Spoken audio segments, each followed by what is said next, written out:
오늘 하나님의 말씀은 골로새서 2장 16절부터 23절 말씀입니다. 그러므로 먹고 마시는 것과 절기나 초하루나 안식일을 이유로 누구든지 너희를 비판하지 못하게 하라. 이것들은 장래일의 그림자이나 몸은 그리스도의 것이니라. 아무도 꾸며낸 겸손과 천사 숭배를 이유로 너희를 정죄하지 못하게 하라. 그가 그 본 것에 의지하여 그 육신의 생각을 따라 헛되이 과장하고 머리를 붙들지 아니하는지라.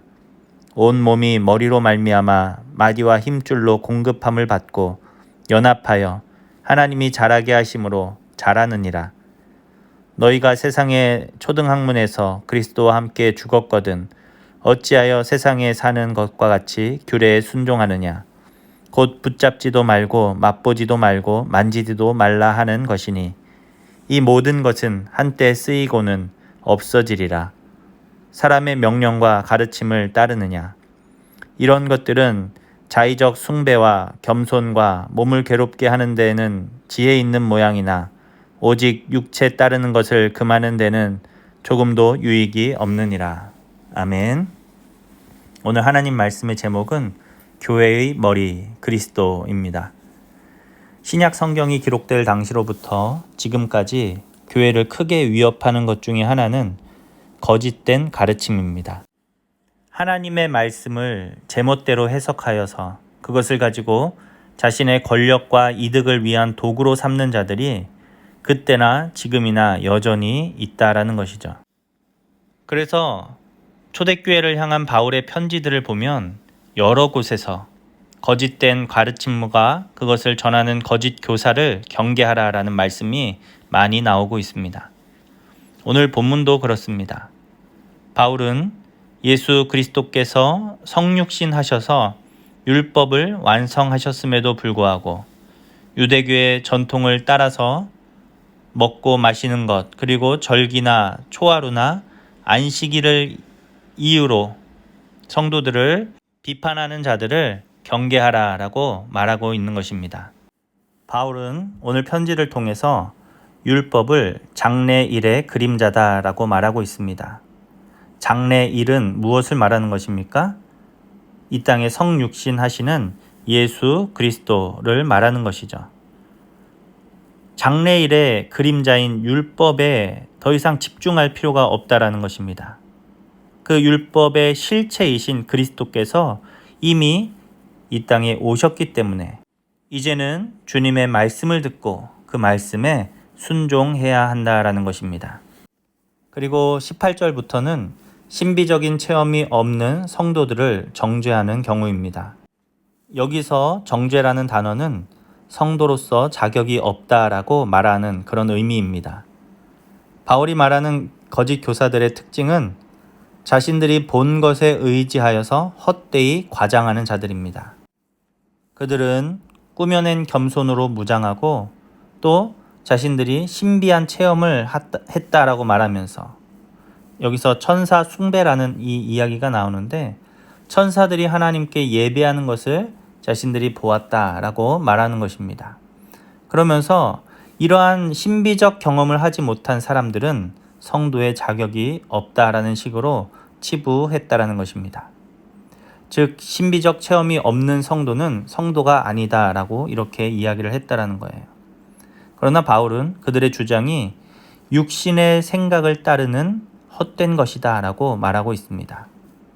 그들은 정작 교회의 머리가 되시는 그리스도를 붙잡지 아니하고 이런 신비적인 것들만 붙잡는 자들이기 때문에 그들의 주장은 헛된 것이다 라는 것입니다. 바울은 교회의 영적 원리를 설명해 줍니다. 교회는 하나님께서 자라게 하시는 공동체인데 어떻게 교회가 자라나게 됩니까? 오늘 성경을 보면 머리 되신 예수 그리스도를 시작으로 그분을 통해서 온 몸이 주님으로부터 공급함을 받아 주님의 몸된 교회가 자라난다라고 말하고 있습니다. 신비적인 어떤 경험과 체험을 통해서 자라는 게 아니라 그리스도를 통해 주시는 하나님의 은혜를 통해서 교회는 성장하게 된다라는 것입니다. 우리도 신앙생활을 하면서 자칫하면 이런 다른 것들에 우리의 마음을 빼앗길 때가 있을 수 있습니다. 무언가 율법적인 것들을 행함으로 스스로를 경건하다, 거룩하다라고 생각하는 그런 경우가 있을 수도 있고요. 또 어떤 영적인 체험이나 신비적인 경험들이 있어야만 믿음이 있는 사람처럼 인식할 수 있다라는 것입니다. 물론 우리가 신앙생활을 하면서 이런 요소들이 얼마든지 있을 수 있습니다.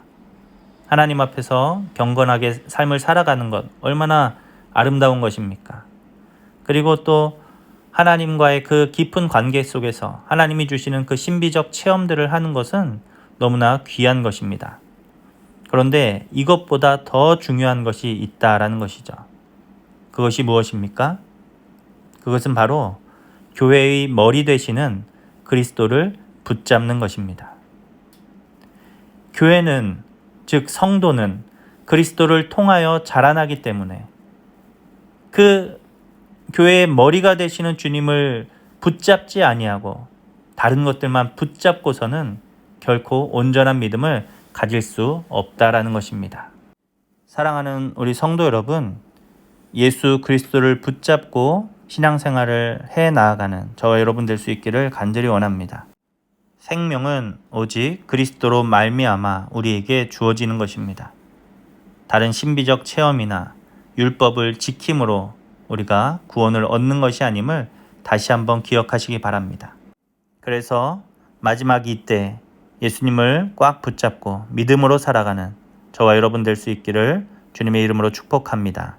기도하겠습니다. 하나님 감사합니다. 오늘 말씀을 통해서 우리가 무엇을 붙잡아야 할지 다시 한번 깨닫게 해주심에 감사합니다. 교회의 머리가 되시는 그리스도를 꽉 붙잡고 그분을 향한 믿음으로 이 땅을 살아가는 주님의 자녀들이 다 되게 하여 주시옵소서.